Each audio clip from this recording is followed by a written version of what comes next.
함께 읽은 전도서 11장 1절부터 6절까지의 말씀을 중심으로 공개된 비밀이라고 하는 제목으로 함께 은혜를 나누도록 하겠습니다. 비밀인데 누구나 다 알 수 있도록 공개되어져 있다라고 하는 의미입니다. 그날 비행기에서 내린 저는 외국인이라는 이유 하나만으로 팬티를 제외한 모든 옷을 벗어야 했습니다. 양말과 신발도 벗어야 했습니다. 시내로 들어가기 위해서 그야말로 처음부터 끝까지 철저한 심사를 받아야 했습니다. 그곳에서 생활하는 2주 동안 순간순간 긴장이 이어졌습니다. 밝은 표정으로 지나가는 사람들의 시선 하나하나까지도 대수롭지 않게 여겨졌습니다. 다른 지역에서 진행하는 일정과 비교했을 때 여유가 있었음에도 견디기 힘든 피곤이 밀려들었습니다. 하나님께서 그를 그곳으로 부르셨습니다. 안정적으로 섬기고 있던 교회를 내려놓았습니다. 주변을 누구도 이해해주지 않는 어려운 결정이었습니다. 아직 어렸던 3명의 자녀들과 함께 그곳으로 들어갔습니다. 이후 결코 쉽지 않은 생활이 이어졌습니다. 영적, 정신적, 육체적 고통에 경제적인 고통까지 더해졌습니다. 혼수 상태가 되어 쓰러질 때도 있었습니다. 현지 법은 생활 공간은 물론 이동까지 제한했습니다. 철저히 감시했습니다. 쉽게 움직일 수 없었습니다. 사역도 제한되었습니다. 당연히 사역의 가시적인 효과도 기대할 수 없었습니다.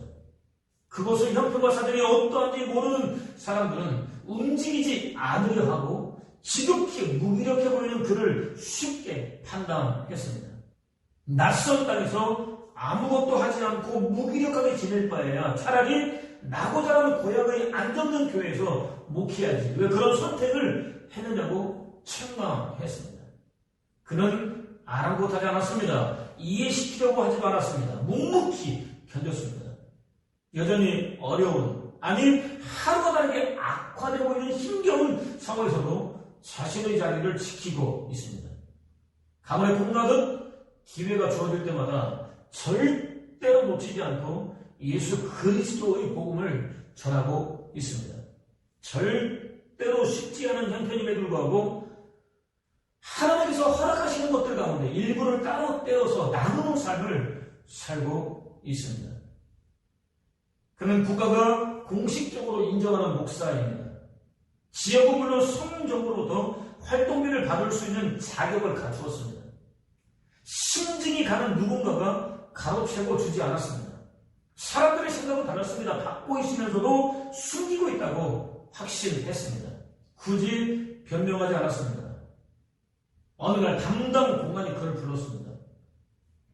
어떻게 생활하고 있느냐고 물었습니다. 그야말로 가증스러운 질문이었습니다.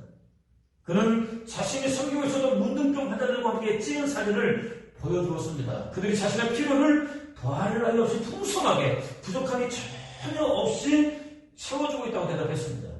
공안은 더 이상 묻지 못했습니다. 한편 그는 출국하기 전에 한국을 방문하는 목적에 대해서 조서를 작성했습니다. 입국하면 한국에서 어디를 방문했고 누구를 만났고 어떤 일을 했는지에 대해서 구체적으로 조서를 작성해야 합니다. 특히 그는 정부의 강력한 통제 속에서 견디기 힘든 심리적인 압박감과 함께 불안, 우울증, 공황장애, 죽음에 대한 공포 등에 시달리고 있습니다. 분명 잠자리에 들었는데 정신을 차리고 오면 6층 높이의 창틀 위에 올라가서 서 있는 자신을 발견할 때도 있습니다. 수시로 가위에 눌리고 있습니다. 예수 그리스도의 이름으로 물리치는 기도로도 해결하지 못하고 있습니다. 그럼에도 불구하고 그는 여러 지역에서 수시로 열리는 성경학교에서 강사로 섬기고 있습니다. 자신을 초청하면 절대로 거절하지 않습니다. 이미 오래전부터 앓고 있었던 심장병이 악화되어 힘겨운 상황에서도 포기하지 않았습니다.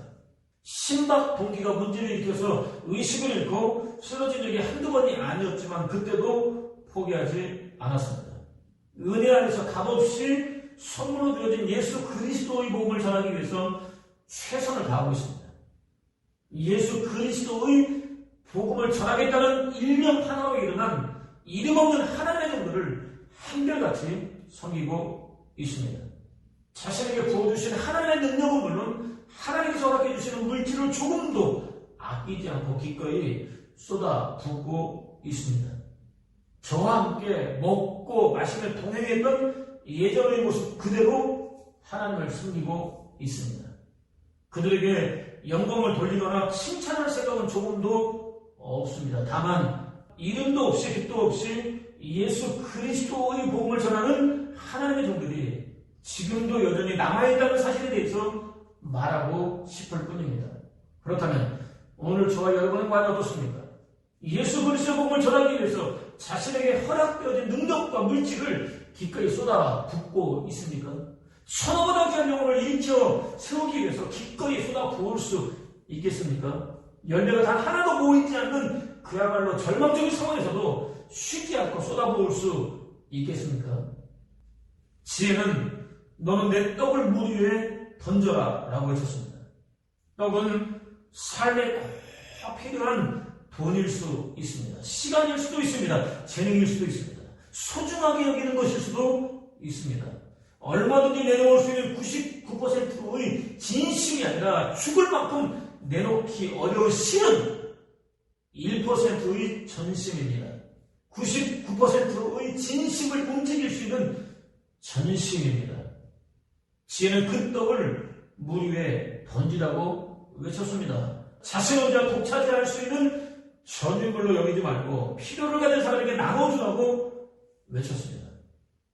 예수 그리스도께서도 오직 너희를 위하여 보물을 하늘에 쌓아두라.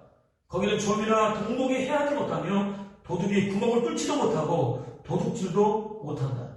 너의 보물 있는 그곳에는 너의 마음도 있다 라고 가르쳐 주었습니다. 자신의 소유를 필요를 가진 사람에게 나눠주는 행위는 미래를 위한 투자가 아닙니다. 보상받기 위해서, 존경을 받기 위해서, 감사하다는 말을 듣기 위해서 하는 행동도 아닙니다. 물 흐르듯 자연스러운 행동이어야 합니다. 어쨌든 지혜의 외침, 일반 상식으로는 도무지 이해하기 어렵습니다. 흐르고 있는 물에 소중하게 여기는 무엇인가를 던졌습니다. 그대로 떠내려갔습니다. 되찾을 가능성은 거의 없습니다. 갚을 능력이 아예 없는 사람에게 베푸는 일 역시 마찬가지입니다. 되돌려받을 가능성은 희박합니다. 그럼에도 불구하고 나눠주라고, 베풀어주라고 외치고 있습니다. 지혜는 또 7배이나 8배에게 나눠줄지어다. 무슨 재앙이 땅에 임하는지 내가 알지 못함이니라 라고 외쳤습니다. 7배에게나 8배에게는 수락이보다는 쉬지 말고라는 의미라고 할 수 있습니다. 인생은 고해입니다. 한순간도 쉬지 않고 끊임없이 미래들은 고난으로 채워져 있습니다. 고난은 지금 누리고 있는 기쁨과 즐거움과 행복을 흔적조차 남기지 않고 완전히 사라지게 만들어버립니다. 능력도 마찬가지입니다. 일단 고난이 임하게 되면 그동안 너무나 쉽게 행사하고 있었던 모든 능력이 순식간에 흔적도 없이 모두 다 사라져버립니다. 거기다 구름의 비가 가득하면 땅에 쏟아지며 나무가 남으로나 북으로나 쓰러지면 그 쓰러진 곳에 그냥 있으리라 라는 증거에 따르면 고난은 무슨 일이 일어났는지 미처 깨닫지도 못하는 사이에 임합니다. 그때는 누구도 모릅니다. 그대로 직면할 수밖에 없습니다. 무방비 상태에서 당할 수밖에 없습니다. 아직 기회가 남아있을 때 쉬지 말고 베풀어줄 수 있어야 합니다. 아직 능력이 남아있을 때 쉬지 말고 나눠줄 수 있어야 합니다.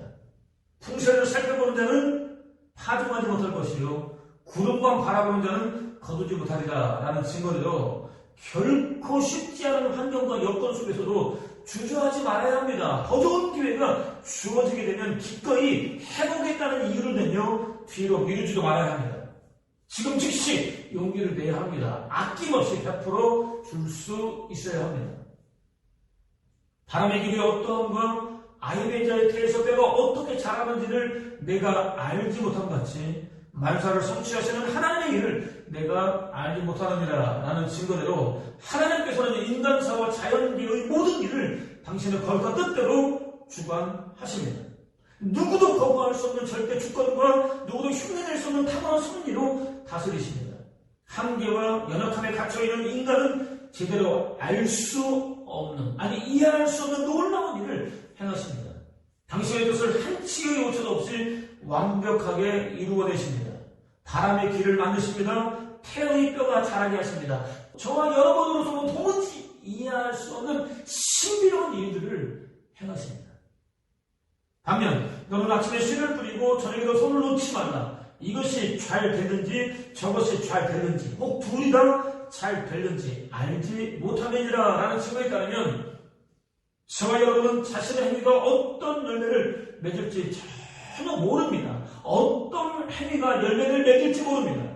언제 열매를 맺을지도 모릅니다. 청년의 때일지 중년의 때일지 노년의 때일지 아니면 죽어서 세상을 떠난 다음일지 모릅니다. 얼마만큼이나 되는 열매를 맺을지도 모릅니다. 만사를 당신의 뜻대로 다스리시고 또 당신의 때에 이르러서 성취하시는 하나님의 절대 주권과 섭리에 달려 있습니다. 주어지는 모든 시간 한결같이 성실해야 합니다. 최선을 다해야 합니다. 부지런해야 합니다. 호흡하는 모든 순간 베푸는 삶을 살아야 합니다. 한편 지혜는 여러 날 후에 도로 찾으리라 라고 하셨습니다. 세상은 진리를 추구합니다. 당연히 흐르는 물에 소중한 것을 던지려고 하지 않습니다. 혹 그런 사람이 있다면 미련하게 여깁니다. 어리석다고 평가합니다. 비웃습니다. 조롱합니다. 멸시합니다. 값없이 부어진 은혜 안에서 하나님의 거룩한 자녀로 거듭난 그리스도인은 다릅니다.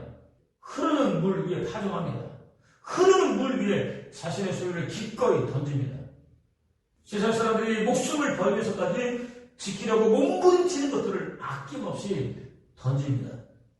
그는 역사는 수학의 역사가 아니고 기약 없이 물 위에 파종하는 역사다라고 말했습니다. 실제로 믿음의 선지들은 하나같이 파종했습니다. 거두지 못했습니다. 거두는 것은 하나님의 손에 온전히 맡겼습니다. 믿음의 조상 아브라함이 그랬습니다. 가장 탁월한 지도자 모세가 그랬습니다. 민족 구원을 위해서 먼저 팔려갔었던 요셉이 그랬습니다. 성령 때 완전히 서잡힌 상태에서 거리로 뛰쳐나와 예수 그리스도의 복음을 증거했었던 초대교회 성도들이 그랬습니다. 저와 여러분 역시 그럴 수 있습니다. 뿌리기만 한 채 하나님의 부르심을 받을 수도 있습니다. 지혜는 남에게 나누어 주는데도 더욱 부유해지는 사람이 있는가 하면 마땅히 쓸 것까지 아끼는데도 가난해지는 사람이 있다라고 하셨습니다. 자신의 능력 한도 내에서 흩어 구제하고 베푸는 자는 윤택하게 된다고 외쳤습니다. 반면 과도하게 아끼고 움켜쥐는 자는 오히려 저주를 받아서 더없이 가난하게 된다고 외쳤습니다. 지혜는 또 구제를 좋아하는 자는 풍족하게 될 것이요 남을 윤택하게 하는 자는 자기도 윤택해지리라 라고 외쳤습니다. 자신의 소유를 나누는 사람에게는 하나님의 축복이 임한다고 외쳤습니다. 이웃의 결핍을 채워주는 사람은 더없이 윤택하게 된다고 외쳤습니다. 그는 선교지 언어를 정리했습니다. 사전을 만들었습니다. 성경을 번역했습니다. 무려 30년이라는 긴 세월이 걸렸습니다. 성경을 인수하기 위해서 고향으로 출발했습니다. 원고가 물에 닿아도 젖지 않도록 몇 겹으로 쌓았습니다. 고향으로 가던 중 그가 담배가 적군이 쏜 어뢰에 맞고 말았습니다. 그는 빠져나오지 못했습니다. 안타깝게도 익사하고 말았습니다. 원고가 담배있던 가방은 바다 위를 떠다녔습니다. 무려 3년이라는 긴 세월이 흘렀습니다. 바다 위에서 이리저리 표류하고 있던 가방이 한 해변에 도착했습니다. 해변을 달리던 사람에게 발견되었습니다. 곧 성서 공회로 보내졌습니다. 인쇄된 성경은 순교지로 보내졌습니다. 수도 인구의 40% 곧 9천만 명이나 되는 많은 사람들이 복음을 받아들였습니다. 하나님의 자녀로 거듭났습니다. 누구도 생각하지 못했던 일이었습니다. 한 사람이 무엇보다 소중한 자신의 생명을 흐르는 물 위에 던진 결과였습니다. 선지자는 고귀한 사람은 고귀한 일을 계획하고 고귀한 뜻을 펼치며 삽니다 라고 외쳤습니다. 고귀한 사람은 천성적으로 너그럽습니다. 관대합니다. 항상 고귀한 일을 생각합니다. 실천하려고 했습니다. 시간이 지나도 변하지 않습니다. 장애물이 가로막을지라도 포기하지 않습니다. 무엇보다 내면에서 자발적으로 우러나오는 동기 때문에 이웃을 돌봅니다. 언제나 고귀한 뜻을 펼칩니다. 고귀한 삶을 삽니다. 그는 진리를 향한 열정이라는 자신의 책을 통해서 모든 전통적인 종교가 가지고 있는 고질병은 괴어 있어 썩는 것이다. 안착하여 기정사실이 되어버린 것은 무엇이거나 쉽게 도피할 수 있다라고 말했습니다. 흐르지 않는, 나누지 않는 신앙생활은 하나의 습관도 전락합니다. 진리를 따르겠다는 거룩한 소원이 소멸됩니다. 썩을 수밖에 없습니다. 그래도 절망을 피하는 유일한 길은 필요한 존재가 되는 것이다 라고 말했습니다. 그와 같은 힘겨운 인생을 살고 있는 사람은 누구나 다 필요를 가지고 있습니다. 옆에 있어만 주어도 되는 사람이 있습니다. 지지해주기만 하면 되는 사람이 있습니다. 시간, 물질, 사람 등 필요를 구체적으로 채워줘야 하는 사람도 있습니다. 저와 여러분은 자신을 기꺼이 나눠주는, 곧 흐르는 물에 자신을 던져주는 필요한 존재가 되어야 합니다. 그 얼굴만 보면 세상을 잊고, 그 얼굴만 보면 나를 잊고, 시간이 오는지 가는지 모르고, 밥을 먹었는지 안 먹었는지 모르는 얼굴, 그 얼굴만 대하면 키가 하늘에 닿는 듯하고, 그 얼굴만 대하면 가슴이 큰 바다 같아.